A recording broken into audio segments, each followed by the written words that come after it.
Където и да се намира батето, винаги бърза за среща. Размисли и страсти с Катя. Последен зрител, защото имам среща. А не можем да имаме до 10:20, не можем да прекъснем предаването. Ето защо не е чудно, че батето се превръща в татето. Канал 3, 1:1. Българите са 8 милиона, ние сме по-малко и аз от утре няма да хода в Португалия, ще тръгна из страната, за да увелича народонаселение. С помощта на министъра.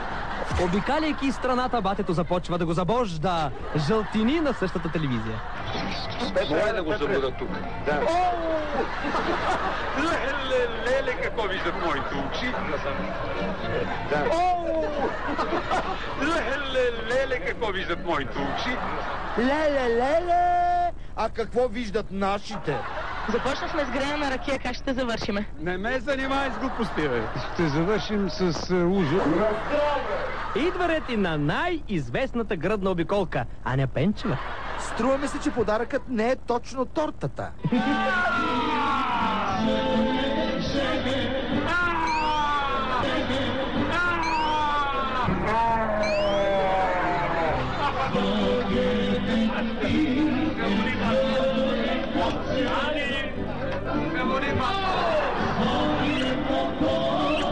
Виде ми се, колега, че си паднал по гръб. Ако това ви се струва просташко, чуйте следното. Размисли и страсти. Скача. Тук? Стефка Костадинова. Да. Тя един път си забрави сутиена. Така ли? Да. Ало. Един път си забрави сутиена вкъщи. Колега, помниш ли на стената любим портрет? Не ме занимай с глупости, бе.